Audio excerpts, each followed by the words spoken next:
সুলতান কুতুবউদ্দিন রাহিমাহুল্লাহ তিনি বলতেছে, বুড়িমা, কিন্তু আমি চিন্তায় পড়ে গেলাম, আমি যার গলার মতো ছুরি ধরেছি, আজ তলোয়ার চেপে ধরেছি, এই যুবক ছেলেটা যদি আমার সন্তান হয়, হিসাব দেখি, যদি আমার সন্তান হয় তাহলে আমি তার গলা কেটে ফেলবো। আলোর কারণে যদি সন্তানের চেহারা দেখে মায়া লাগে, গলা যদি কেটে না ফেলি, তাহলে কিয়ামতের ময়দানে আল্লাহর আদালতে আমি আজ আসামি হয়ে যাব। কারণ বিচারের কাঠগড়ায় আমি সুলতান, সন্তানও চিনি না, বেসন্তান আমি আজ চিনব না। যদি আমার আত্মীয় হয়, ভাতিজা হয়, ভাগিনা হয়, বন্ধু হয়, এই জন্য আমি বাতি নিবাইতে বললাম, কারণ অন্ধকারে আমি কাজ সেরে ফেলব। প্রিয় উপস্থিতি, হাজিরিন, হাজিরাতে কুতুবউদ্দিন কাক, কুতুব সুলতান কুতুবউদ্দিন তিনি বলেন, বুড়িমা, আমি গলা কেটে ফেললাম, আপনাকে বাতি জ্বালাইতে বললাম, আপনি বাতি জ্বালাইলেন। 2 নম্বর, আমি আলহামদুলিল্লাহ কেন বললাম? কারণ দেহ থেকে মাথা যখন কেটে ফেললাম, তখন ওই লোকের চেহারার দিকে আমি তাকায় দেখি, এটা আমার ছেলেও না, আমার ভাতিজাও না, আমার বন্ধু বান্ধব না। আমি আলহামদুলিল্লাহ এই জন্য বললাম, আমার রাজা বাদশার সন্তান হওয়ার পরেও তারা এই জুলুমের মধ্যে নাই, এই জুলুম তারা করে না। এই জন্য আমি আল্লাহর শুকর আদায় করলাম যে এই জুলুমের ভিতরে আমার সন্তানাদি কেউ নাই। একবার জোরে বলবেন আল্লাহু আকবার। বলে, বাদশা, তাহলে আমার বাড়ি থেকে পানি কেন পান করলেন? সুলতান কুতুবউদ্দিন ডেকে বলতেছে, বুড়িমা, তুমি আমার রাজ দরবারের সামনে, সিংহাসনের সামনে দাঁড়ায় বলছিলা, কুতুবউদ্দিন, তুমি যদি আমার বৌমার ইজ্জত না বাঁচাও, তাহলে তোমাকে কিয়ামতের ময়দানে আল্লাহর দরবারে তোমার বিরুদ্ধে মামলা করব। বুড়িমারে, যেই দিন তুমি আল্লাহর দরবারে আমার বিরুদ্ধে মামলা করবা, এই কথা শোনার পরে ওইখানে বসে আমি চিন্তা করেছিলাম, আমি এই বুড়িমার বৌমার ইজ্জত না বাঁচানো পর্যন্ত আমি এক পেয়ালা পানিও পান করব না। আজকে কতদিন হলো আমি এক পেয়ালা পানিও পান করি নাই। এই জন্য তৃষ্ণা এত বেশি লেগেছিল, আমি সহ্য করতে না পারে তোমার কাছ থেকে পানি চেয়ে পান করে কলিজা ঠান্ডা বানাইছি। খারেরার মুসলমান কসবাবাসী, খুবই মনোযোগ দিয়ে শুনে যাবেন। এরপরে আমার রব, আমার আল্লাহ বললেন, ওয়াল ইহসান, তোমরা দয়া করবা। কি করবা? জোরে বলেন, কি করবা? দয়া, দয়া। মাল্লাম ইয়ারহামিন নাস মাল্লাম ইয়ারহামিল্লাহ, যে মানুষকে দয়া করে না, আল্লাহ তাকে দয়া করে না। যে মানুষকে দয়া করে না, আল্লাহ তাকে দয়া করে না। যে মানুষকে দয়া করে, আল্লাহ তাকে দয়া করে। তোমরা দয়া করবা, দয়া, দয়া, দয়া, দয়া। আল্লাহ বানাইলেন কত জাতি,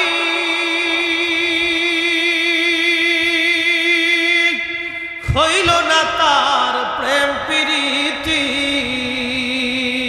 ঠিক কিনা? আল্লাহ বানাইলেন কত জাতি, হইল না তার প্রেম প্রীতি, অবশেষে মানুষ বানায় প্রেমের কারণে। ওরে, অবশেষে মানুষ বানায় প্রেমের কারণে। প্রেমের ডুরি বান্ধরে মদিনার সনে, হায়রে, প্রেমের ডুরি বান্ধরে মদিনার সনে। এই ভালোবাসাটাকে আল্লাহ 100 ভাগে ভাগ করলেন। যদি পৃথিবীতে দয়া না থাকতো, ভালোবাসা না থাকতো, পৃথিবী ধ্বংস হয়ে যাইত। আপনি যদি দেখবেন, একটা কুত্তারও যদি দয়া করেন, এই কুত্তা আপনার পিছু ছাড়বে না। আপনি যদি একটা বাঘেরে দয়া করেন, একটা বাঘের বাচ্চা নিয়ে আসবেন, পালতে পালতে আদর করতে করতে বড় হবে, ও সবাইরে কামড়াবে কিন্তু আপনাকে কামড়াবে না। এ বন্ধু, একটা হিংস্র প্রাণী হায়েনা, এই হায়েনা বড় বড় হিংস্র প্রাণী, এটা বাঘের চাইতেও হিংস্র। আপনি যদি এর ছোট্ট করে ধরে নিয়ে আসেন, লালন পালন করেন, ও সবাইরে কামড়াবে কিন্তু আপনারে কামড়াবে না। এটার নাম ভালোবাসা। আল্লাহ নবী বললেন, ভালোবাসার দয়াটাকে আমার রব 100 ভাগে ভাগ করলেন। 100 ভাগে ভাগ করার পরে আমার আল্লাহ 99 প্রকার 99 ভাগ ভালোবাসা আল্লাহ নিজের কাছে রেখে দিলেন। 1 ভাগ ভালোবাসা আমার আল্লাহ তামাম সৃষ্টির মধ্যে বন্টন করে দিলেন। তামাম সৃষ্টির মধ্যে 1 ভাগ ভালোবাসা আল্লাহ বন্টন করে দিলেন। আল্লাহ নবী ডাক দিয়ে বললেন, সাহাবীরা একটা সুসংবাদ শুনিয়ে নাও, ওই 99 ভাগ দয়া ভালোবাসা দি আমার আল্লাহ কিয়ামতের ময়দানে আমাদের বিচার আল্লাহ করবে। না না, আরো জোরে জোরে জোরে জোরে জোরে, হ্যাঁ আরো জোরে। কত ভাগ? 99। জোরে বলেন কত ভাগ? আরো জোরে। জোর হয় না কেন? জোরসে বলো। 99 ভাগ দয়া দিয়ে আল্লাহ বিচার করবে। এই জন্য আল্লাহর একটা নাম হলো আর রাহমানির রাহিম,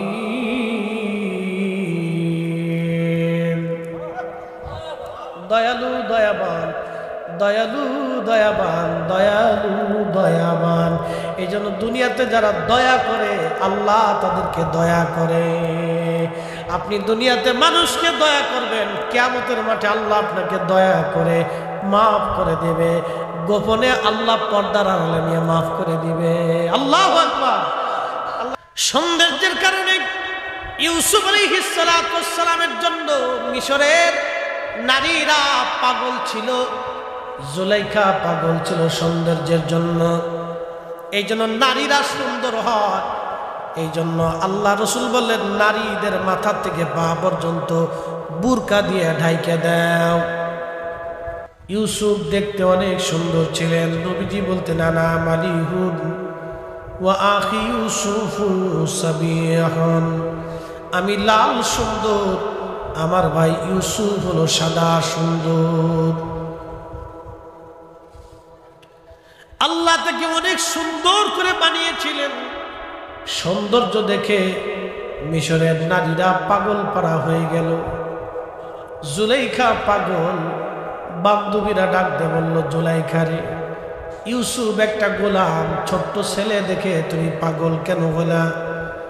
জুলাইখা ডাক দিয়ে বলল, বান্ধবীরা রে, তোমরা যদি আমার ইউসুফরে দেখো তাহলে তোমরাও পাগল হয়ে যাবা। বলে, না না, তা হবে না। বলে, পরীক্ষা হয়ে যাক। আল্লাহর নবী ইউসুফ আলাইহিস সালাতু ওয়াস সালামকে এক পাশে রাখা হলো পর্দার আড়ালে। জুলাইখা বান্ধবীদের হাতে কমলা লেবু দিয়ে দিলেন, একটা করে ছুরি দিয়ে দিলেন। জুলাইখা বলল, আমি পর্দা সরাবো, তোমরা লেবু কাটতে থাকবা, আমার ইউসুফ আসবে, আমার ইউসুফের দিকে তোমরা দেখবা। হাজরাতে ইউসুফ পর্দা সরানো হলো। ইউসুফ আলাইহিস সালামকে দেখার পরে জুলাইখার বান্ধবীরা কমলা লেবু কাটতে যাইয়া তারা হাত কেটে ফেললো। হাত কুচি কুচি করে তারা কেটে ফেললো। তারা বুঝতেই পারলো না তাদের হাত কেটে যাচ্ছে। আম্মা জান আয়েশাকে জিজ্ঞেস করা হলো, মা, আমার রাসূল দেখতে কেমন, আপনি বলবেননি? আম্মা জান ডাক দিয়ে বললেন, ও আমার নবীর উম্মতেরা রে, সাহাবীরা রে, যেই নারীরা ইউসুফকে দেখে কমলা লেবু কাটার পরিবর্তে হাত কুচি কুচি করে কেটে ফেলে দিয়েছিল, রে সাহাবীরা, ওরা যদি ইউসুফের জায়গায় আমার রাসূলকে দেখতো, শুধু হাত না, মিশরের নারীরা তাদের হাতের বদলতে কলিজা কেটে ফেলতো, বুঝতেই পারতো না কলিজা তাদের কেটে যাচ্ছে। একসাথে জোরে বলবেন কি আল্লাহু আকবার।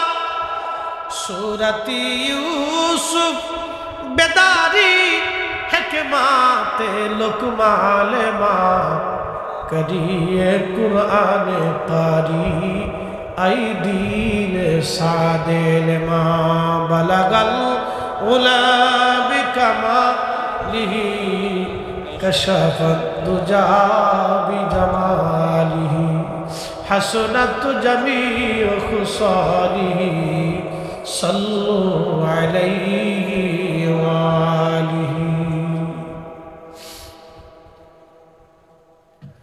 কত সুন্দর নবীজি, কত সুন্দর, যেমন চরিত্র সুন্দর, দেখতেও সুন্দর। এটার নাম জামালিয়াত। এই জন্য নবীজির দিকে তাকাইয়া মানুষ মুগ্ধ হয়ে তারা বুঝতে পারত উনি মিথ্যা বলতে পারেন না। 2 নম্বর হচ্ছে কামালিয়াত। কামালিয়াত মানে একজন মানুষ যখন কামিল হয়, আল্লাহ ওয়ালা হয়ে যায়, যখন তার ভিতর থেকে কামালিয়াত প্রকাশ পেতে থাকে, কারামত, এমন কিছু কিছু কামালিয়াত যখন মানুষ দেখে, তখন মানুষ তাকে ভালোবাসতে থাকে, ভালোবাসতে থাকে। হুজুর গাউসে পাক খাজা মাইনুদ্দিন চিশতি আজমেরি সেঞ্চুরি পুরা আনা সাগরের একটা পানি উনি একটা লোটার ভিতরে এনে দেখিয়ে দিয়েছিলেন, হে বৌদ্ধ সাধু, তোমরা দেখো, সারা আনার পানি আমি একটা লোটার মধ্যে এনে দেখাইলাম। এটার নাম কামালিয়াত। কামালিয়াত যার কারণে ওই দিন একজন না দুইজন না, খাজা বাবা আজমিরের দাওয়াতে ওনার জীবনে প্রায় 1 কোটি মানুষকে কালেমার দাওয়াত দিয়ে, কালেমা কলিজার ভিতরে ঢুকাই দিয়ে এত মানুষ কালেমা পড়েছিলেন, শুধু এই কামালিয়াত দেখে দেখে, কামালিয়াত দেখে দেখে। নাম হচ্ছে কামালিয়াত। হযরত ইমামুল আযম আবু হানিফা রাহমাতুল্লাহ আলাইহি কুফার মসজিদে ওযু করতেছিলেন। এক মুসল্লি ওযু করে, যুবক ওযু করার পরে হযরত ইমাম আযম আবু হানিফা ডাকতে বললেন, যুবক রে, তুমি কি জিনা করছো? বলে, হুজুর আমি জিনা করছি। কি করে বুঝলেন? বলে, বেটা রে, তোমার ওযুর পানি দিয়ে জিনার গুনাহগুলি ভেসে ভেসে চলে যাচ্ছে, আমি দেখে দেখে বুঝতে পারলাম। এটার নাম কামালিয়াত। কামালিয়াত, কামালিয়াত। তাদের চোখের পাওয়ার এত ছিল যে গুনাহ ভেসে যায়, তারা দেখতে পারত। জোরে বলা যাবে আল্লাহু আকবার। ওলিদের কামালিয়াতকে অস্বীকার করার কোনো সুযোগ নাই, কোনো রাস্তা নাই। ইমাম আবু ইদ্রিস আশ-শাফিঈ সুদূর বাড়ি ফিলিস্তিন, যেখানে বর্তমানে জিহাদ চলতেছে, প্রতিনিয়ত হাজার হাজার ফিলিস্তিনের রক্ত জমিনে ঝরে যাচ্ছে। আহা, কত মার কোল আজ খালি হয়ে গেল। ফিলিস্তিনের দিকে যদি আপনি তাকান, সহ্য করা বড় কষ্ট হয়, অনেক বড় কষ্ট। আজ কত মার কোল খালি হলো, কত মার জীবন চলে গেল, কত যুবকের জীবন চলে গেল, কত বাচ্চা শহীদ হয়ে গেল। ৭৫ বছর ধরে ধরে তিলে তিলে ফিলিস্তিনিদেরকে হত্যা করা হয়। পৃথিবীর মরুলরা সব নীরব হয়ে আছে। আজকে যেই দেশ যারা ধর্মের দোহাই দিয়ে আমাদের দেশে ফিতনা বাঁধায়, 8 টাকার তারাবি বানায়, এরপরে আপনার নামাজের ভিতরে ঝামেলা পাকায়। আজকে যারা আমার দেশের ভিতরে আব্দুল ওয়াহাব মসজিদের আকীদা ঢুকাইতে চাচ্ছে, এই ভয়াবহ ফিতনা, আহলে হাদিস ফিতনাটা, এটা ওই সৌদি আরব থেকে এসেছে। যার দেশের রাজা বাচ্চারা ইহুদিদের গোলামি করে, তারা আজকে আমাদের দেশে এসে ধর্ম শিখাইতে চায়। ওদের দেওয়া ধর্ম আমাদের প্রয়োজন নাই। আমাদের শাহজালালেরটাই অরিজিনাল। কথা বলেন ঠিক কিনা? 7-8 হাজার বছরের একটা সাম্রাজ্য রোম, 7-8 হাজার বছরের একটা সাম্রাজ্য রোম, বিরাট বড় একটা সাম্রাজ্য। এই সাম্রাজ্যের প্রধান ধর্ম ছিল খ্রিস্টান। খ্রিস্টান প্রধান তিনি চিঠি লিখলেন মুসলিম প্রধান আমিরুল মুমিনিন হযরত খলিফা হারুনুর রশিদের দরবারে চিঠি লিখে বললেন, মুসলমানদের সঙ্গে খ্রিস্টানদের একটা বহস হবে। বহসের মূল বিষয়টা হলো মুসলমানরা প্রমাণ করবে, খ্রিস্টানরা প্রমাণ করবে। মুসলমানরা প্রমাণ করবে ঈসা নবী আল্লাহর নবী, আর খ্রিস্টানরা আমরা প্রমাণ করব ঈসা আল্লাহর ছেলে। হযরত হারুন রশিদ চিঠি লিখলেন খলিফাতুল মুসলিমিনের পক্ষ থেকে, হুজুর রোম সাম্রাজ্য থেকে চিঠি আসছে বহসের জন্য। এখন আমরা যদি বহসে হেরে যাই মুসলমান মাথা নিচু করে থাকবে। এখন আমি এমন কোন যোগ্য ব্যক্তি পাই না যাকে দিয়ে প্রধান মুবাহিসের দায়িত্ব দিব, কিন্তু আপনাকে আমি নির্বাচন করেছি, আপনি সুদূর ফিলিস্তিন থেকে ইরাকের বাগদাদে চলে আসবেন। কারণ এটা উম্মতে মুহাম্মাদের ইজ্জত। এত বড় সাম্রাজ্য আমার বিরুদ্ধে চ্যালেঞ্জ করেছে, শুধু চ্যালেঞ্জ করে নাই, রোম সাম্রাজ্য থেকে বড় বড় জ্ঞানী তর্কবিদ এবং দার্শনিক যারা ছিলেন তারা অলরেডি রোম থেকে রওনা হয়ে গেছে। খলিফাতুল মুসলিমিনের কাছে চিঠি লিখলেন হযরতে ইমাম আবু ইদ্রিস আশ-শাফিঈ। চিঠির মধ্যে তিনি লিখলেন, আমিরুল মুমিনিন, আমি বহস করতে রাজি, কিন্তু শর্ত মাত্র আমার দুইটা। এক নম্বর, বহসের জায়গা হবে দজলা নদীর পার। খলিফার দরবারে চিঠি আসছে, খলিফা আবার চিঠি পাঠালেন, হ্যাঁ আমি বহস আপনার শর্তে রাজি, আপনি আসেন। বিরাট বড় বহাল দেখার জন্য লক্ষ লক্ষ ইরাকবাসী, হিন্দু বৌদ্ধ খ্রিস্টান ইহুদি মুসলমান সব সেই দিন উপস্থিত হতে লাগলো। আজকে মুসলমান এবং খ্রিস্টানদের বহস দেখব। বিরাট বড় রাজ দরবারের পক্ষ থেকে দজলা নদীর পানি, যেটাকে টাইগ্রিস নদী বলা হয়, এই নদীর পাড়ে বিরাট মঞ্চ তৈরি করা হলো। লক্ষ লক্ষ মানুষ নদীর পাড়ে উপস্থিত হয়েছে। জ্ঞানী গুণী সাধু সন্ন্যাসী তর্কবিদ দার্শনিক খ্রিস্টানদের পক্ষ থেকে তারা উপস্থিত হয়ে গেল। মুসলমান আমির উলামা ফুদালাগণ উপস্থিত হয়ে গেলেন, কিন্তু ইমাম শাফিঈ ধীরে ধীরে ধীরে ধীরে গেলেন। জোহরের নামাজের রক্ত ঠিক এমন সময় তিনি বহসের মঞ্চের সামনে যা বললেন, খলিফা নামাজের রক্ত, আপনি যাই নামাজ দেন, আমি আগে জোহরের নামাজ আদায় করব, পরে বহস হবে। তো খলিফা যাই নামাজ দিন, আমি আগে জোহর পড়ব, পরে বহস হবে। আচ্ছা ঠিক আছে। দেখেন বহস। খলিফাতুল মুসলিমিন জায়নামাজ পাঠাইলেন, হযরতে ইমাম শাফিঈ জায়নামাজ দিয়ে তিনি দজলা নদীর মধ্যে জায়নামাজ ছেড়ে দিলেন। জায়নামাজ দজলা নদীর মধ্যে বিছাইয়া ইমাম শাফিঈ ওই জায়নামাজের উপরে দাঁড়াইয়া দজলা নদীর মাঝখানে যাইয়া পানির উপরে জায়নামাজ বিছাইয়া নামাজ পড়া শুরু করে দিলেন। না না, একসাথে বলেন আল্লাহু আকবার।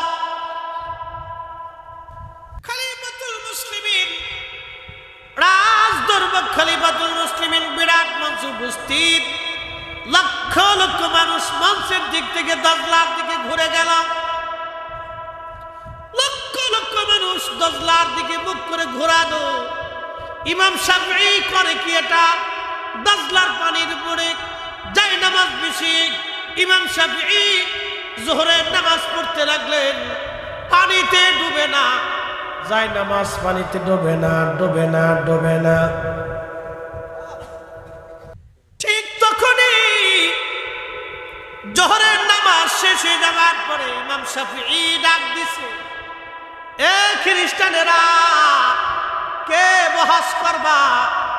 আমি ইমাম শাফিঈর সাথে আর হযরত ঈসা নবী আল্লাহর নবী, আল্লাহর ছেলে ছিলেন না, আমি ইমাম ইদ্রিস আশ-শাফিঈ প্রমাণ করব। তবে শর্ত হলো, কলিজার মধ্যে যদি সাহস থাকে তাহলে আসো। আমি যেইভাবে জায়নামাজ নদীর উপরে বিছাইয়া আজকে নদীর মাঝখানে দাঁড়াইলাম।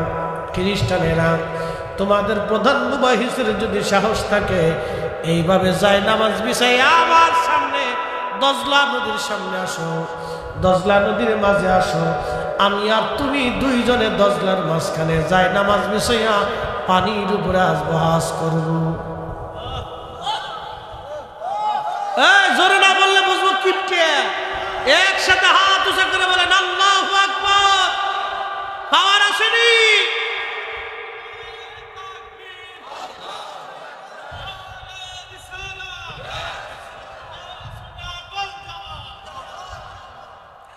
তেলের গাড়ি তেলে চলে,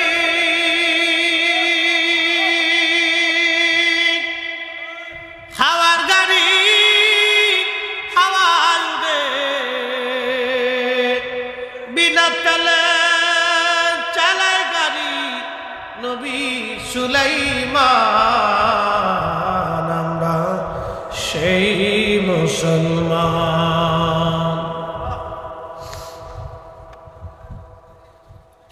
খ্রিস্টানদের প্রধান মুবাহিস ডাক দিয়ে বলতেছে, হুজুর আর বহস লাগবে না, আসেন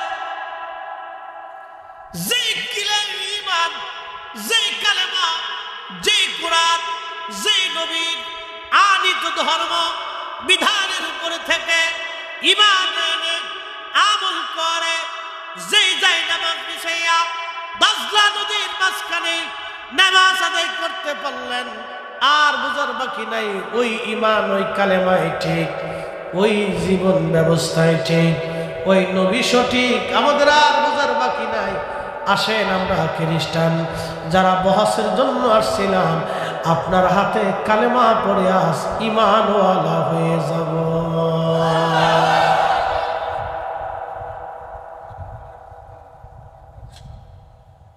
কিতাবের বহস লাগে না, এ দেখাই দিছে বহস। আসো কোনটা সঠিক এবার বুঝো, আসো ডাইরেক্ট অ্যাকশন হবে, বাকি ঝুঁকি না।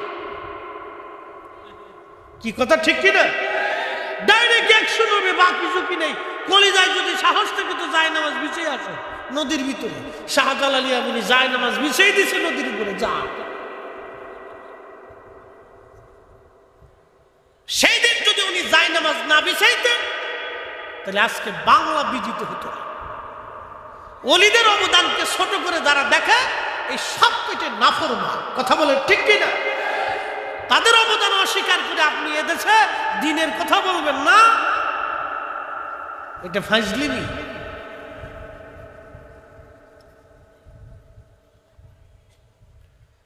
এটার নাম হচ্ছে কামালিয়াত। কামালিয়াত কামালিয়াত কামালিয়াত। এই কামালিয়াতের জন্য কোটি কোটি মানুষ তাদেরকে ভালোবাসে। বাংলাদেশে প্রেসিডেন্ট মারা গেল, প্রধানমন্ত্রী মরে গেল, এরপরে রাষ্ট্রপতি মরে গেল, এ মন্ত্রীরা মরে গেল, অর্থমন্ত্রী, বিভিন্ন মন্ত্রী, ধনীরা মরে গেল, কোটিপতি মারা গেল, বিরাট বড় নেতা মারা গেল, চোর ডাকাত মরে গেল, কিন্তু কারো কবরে মানুষ যায় না। আজকে 750 বছর ধরে আল্লাহর ওলি শাহজালাল রহমতুল্লাহের বরগাহে কোটি কোটি মানুষ 700 বছর ধরে যায় আসে, জিয়ারত করে। উনি এমন একজন মুকুটহীন সম্রাট, যার সৈন্যবাহিনী নাই, যার রাজত্বের সীমানা নাই, তিনি মুকুটহীন সম্রাট। তার সংসদও নাই, সিংহাসনও নাই, কিন্তু ওনার বরগাহে কোটি কোটি মানুষ যায় আর আসে। কিয়ামত পর্যন্ত জিয়ারত চলতেই থাকবে, বন্ধ হবে না। এমন জীবন করিও গঠন, হাসিবে তুমি কাঁদিবে ভুবন। এমন জীবন করিও গঠন, হাসিবে তুমি কাঁদিবে ভুবন, কাঁদিবে ভুবন। 3 নম্বর হচ্ছে কারাবাত। কারাবাত মানে নৈকট্য। আপনি সোহবত যত বেশি দিবেন, মহব্বত তত বাড়তে থাকবে। যত বেশি সোহবত দিবেন, মহব্বত বাড়তে থাকবে। এই জন্য স্বামী স্ত্রী এক বিছানায় ঘুমাইতে হয়, মাঝখানে কোল বালিশ দেওয়া নিষেধ আছে। মাসলা বাতাই দিলাম একসাথে, জোরে কর না মার হাওয়া। এই বলে আমার আসিস নে, তোরা বুঝুস কি?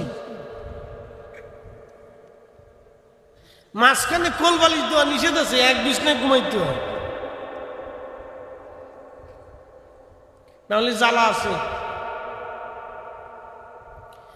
এক বিছনায় ঘুমাবেন, কোল বালিশ দেওয়া নিষেধ। এটার নাম কারাবাত। যত কাছাকাছি, যত পাশাপাশি, তত মোহাম্মত বাড়বে। কাছাকাছি পাশাপাশি মোহাম্মত তত বাড়বে। Out of side, out of mind. মানুষ চোখের আড়াল হলে মনের আড়াল হয়ে যায়, চোখের আড়াল হলে মনের আড়াল হয়ে যায়। এই জন্য দেখবেন কবরে চলে গেলে ছেলেরা বাপ মারে ভুলে যায়। আর কিছু ভাইরা আছে তো দোয়া মানেই না। যেই বাপের সন্তান দোয়া মানে না, ওই গলায় গলায় তাল, খুব মিলতাল, কিন্তু কোনো যুদ্ধ বিগ্রহ করে না, খুব মিলতাল করে ওর গাঁজা ভাগ করে খায়। ওরা মিলতালে গাঁজা ভাগ করে খেতে পারে, কিন্তু আমরা ভাত মিলতালে ভাগ করে খেতে পারি না। কি কথা কন না? গাঞ্জটির খুব বন্ধুত্ব, বাপরে বাপ, খুব গলায় গলায় মিল। দেখবেন ওরা একসাথে গাঁজা টানতেছে, একসাথে গাঁজা খাইতেছে, কোনো যুদ্ধ বিগ্রহ নেই। যদি বেশি ভালো দেখতে চান তাহলে লালনের মাজারে চলে যাবেন। মন খারাপ করছেন? লালনের বাজারে কুষ্টিয়া যায়, দেখবেন যে সব একসাথে বসে বসে টানতেছে, একবার ভাটা উঠে ফেলেছে টানতে টানতে।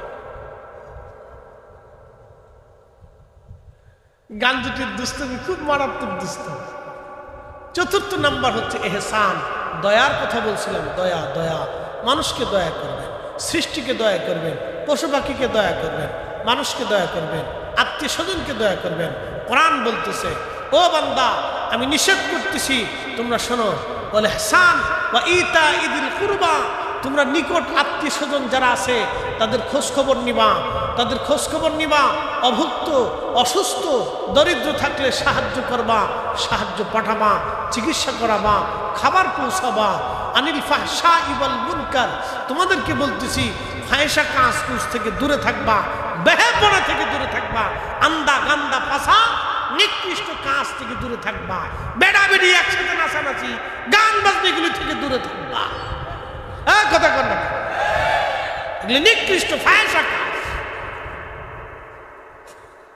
একবারে নিকৃষ্ট ফাহিশা কাজ।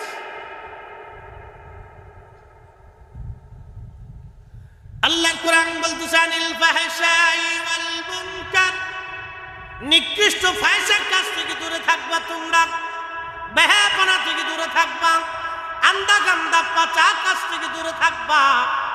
এরপর আমার আল্লাহ বলতেছেন আল বাগী ইয়াইদুকুম লাআল্লাকুম তাযাক্কারুন, মুরব্বি যারা আছে তাদের অনুগত থাকবা, মুরব্বিদেরকে মেনে মেনে চলবা। আমাদের দেশের এখন ছেলেপেলেরা মুরব্বিদেরকে সম্মান করে না, সালাম কালাম দেয় না। আর যদি একটা মোটরসাইকেল পায় তাহলে হুম ধুম পুরে বাপরে বাপ, হুম হুম হুম হুম। কয়েকদিন পরে দেখা যায় খিট ফেলে দিচ্ছে, পরে দেখা হসপিটালে দেখি পঙ্গু হসপিটালে ঠ্যাং একটা ঝুলে রাখছে, ঝুলে রাখছে কে রে, অ্যাক্সিডেন্ট করছে মোটরসাইকেলে। কথা কম না কেন? আপনি সারা সৌদি আরব ঘুরে দেখবেন একটা মোটরসাইকেল পাবেন না সহজে। কোন যুবকদের করে মোটরসাইকেল কিনতে দেয় না। আর আমাদের দেশের পোলাপান বাপে কৃষি কাজ করে খায়, পুলারে মোটরসাইকেল কিনে দিতে হবে, নাহলে গলায় মরে যাবে। আমার কথা হলো মরে যাক, কি কথা কর না কেন? মরে যাক, 7-8 বছর মরে গেলে কি হয়? তুই মরে যাক, তোর মোটরসাইকেল কিনে দেবো না, যা। কথা ক্লিয়ার, কোনো ভেজাল বুঝেল নাই, তুই মরে যাক, যা।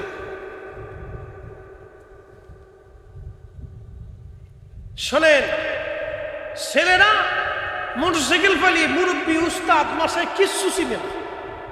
এখনো আমরা, এই যে আমাদের বয়স হয়ে গেছে, আমরা এখনো সেই দাখিল সেকশনের আমরা যারা ছোটকাল থেকে শিখেছি, সেই উস্তাদদেরকে এখনো দেখলে আমরা গাড়ি থেকে নেমে যাই, সালাম কালাম করি, সম্মান করি। হুজুর আসছেন, ওই হুজুরের জন্য আজকে আমরা এত দূর পর্যন্ত আসছি, আমরা এখনো সম্মান করি।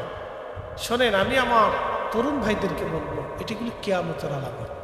আদব উঠে যাবে, সম্মান উঠে যাবে, বুঝতে পারছেন? এই যে আজকে বিভিন্ন ভার্সিটিতে দেখবেন, কলেজ ইউনিভার্সিটিতে দেখবেন ছেলেরা স্যারদেরকে সম্মান করে না, কারণ স্যারও দাঁড়ায় মুঠে, ফুলাফুলও দাঁড়ায় মুঠে। হ্যাঁ ঠিক আছে, বলতো জোরে বলেন, আমি তো খারাপ কিছু বলতেছি না। হেউ দাঁড়ায় মুঠে, হেউ দাঁড়ায় মুঠে, তো দাঁড়ায় মতন তো করবে একসাথে হচ্ছে। স্যারদেরও কিছু ভুল আছে, বাচ্চাদেরকে আদব শিখিতে হবে। প্রতিষ্ঠানগুলিতে সন্তানদেরকে, ছেলেদেরকে ছোট কাল থেকে শিখিয়ে উঠিতে হয়। কিছু কিছু স্যার আছে যে এগুলো ঘুমায় পড়ছে, ঘুমাচ্ছে, উনি শিক্ষা বাদ দিয়ে ঘুমাচ্ছে, খুব ঘুম ওনার, সারা জীবন ঘুমাইছে না, ক্লাসে গেলে খালি ঘুমাচ্ছে। ফাজলিমের একটা সীমা থাকা উচিত। সন্তানদেরকে যদি আদব শিক্ষা না দেন তাহলে বেয়াদব হবে। এই জন্য আদব শিখাইতে বাবাজি, প্রিয় বন্ধু আমার, সন্তানদেরকে আদব শিখান, আদবই বানান। আদবই যদি না বানান তাহলে বিপদ আছে। এই জন্য সন্তানদেরকে আদব বানান। মোটরসাইকেল দেওয়ার দরকার নেই, মোবাইল দেওয়ার দরকার নেই, উনি তাকে লেখাপড়া শেখান, তার জীবনটাকে সুন্দর করে গঠন করার চেষ্টা করেন। আর ছোট্টকালে কোনো বাচ্চাকে মোবাইল দিবেন না। আমার এক মুসল্লি একদিন আমার কাছে কাঁদতেছে, হুজুর দোয়া করো। কি দোয়া করবো? আমার ছেলেটা পাগল হয়ে গেছে। আল্লাহর কসম, আমার মসজিদে, ওই যে আমার ভাইটা গেছিল মসজিদে, তো আমি বের হয়ে আসতেছি জুমার নামাজ পড়ে, মাহফিল করতে আসলাম, তো বের হয়ে আসতেছে, এক মুসল্লি এসে দাঁড়ায় বলতেছে, হুজুর একটু দোয়া করেন। তা বললাম কি দোয়া করবো, কি হয়েছে? তো বলতেছে, হুজুর আমার ছেলেটা পাগল হয়ে গেছে। বললাম ছেলেটা পাগল হলো, বয়স কত? বলে হুজুর 5-6 বছর বয়স। এই আমার দিকে তাকান, আমি বাস্তবতা থেকে বলতেছি। বলে 5-6 বছরের বয়সের একটা বাচ্চা কিভাবে পাগল হলো? হুজুর ওর মা খালি মোবাইল দিত, গেম খেলতে খেলতে পাগল হয়ে গেছে। আমাকে তোমারও জুতা দিয়ে ভিড়াবো, তোমার বউরও জুতা দিয়ে ভিড়াবো। দোয়া চাইতেইছ, নিজের সন্তান দিয়ে এইভাবে পাগল বানায় তারপর দোয়া চাইতেইছ। লজ্জা করেন আপনার? আপনি একটা ছোট্ট বাচ্চাকে এইভাবে মোবাইল দিয়ে তারা অ্যাবনর্মাল বানিয়ে ফেলছেন, পাগল বানিয়ে ফেলছেন। বাচ্চাদেরকে মোবাইল দিবেন না, গেম টিপতে দিবেন না, টিকটক দেখতে দিবেন না। ব্রেনের উপরে বিরাট আঘাত করে, ওটা অসুস্থ হয়ে পড়বে কদিন পরে। মনে থাকবে? আল্লাহ বুঝার তৌফিক দিক, সকলে বলে না। এই যে একটা নাতের বই আছে, সুন্দর অনেক লেখা, শাহিন আলম ছোট ভাইও বিক্রি করে। এই নাতে রসুল আছে, এখানে আমার একটা গজল আছে, ওই নামই আমার গলার মালা, ওই নাম জপে মোর জোড়ায় জ্বালা, ওই নামই আমার গলার মালা, ওই নাম জপে মোর জোড়ায় জ্বালা। আমার সব ভুল হবে না পেলে ওই, আমার সব ভুল হবে না পেলে ওই চরণ তলে ঠাই,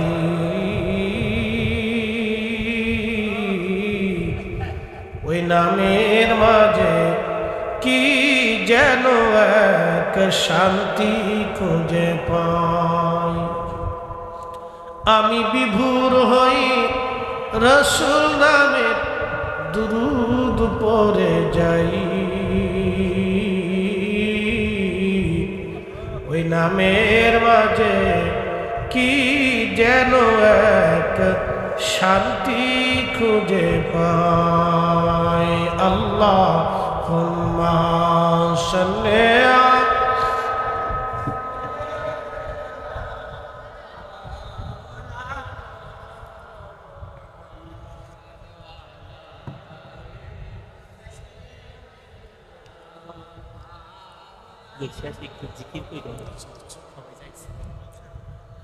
উড়ে যাও রে মাহফিলের হাওয়া,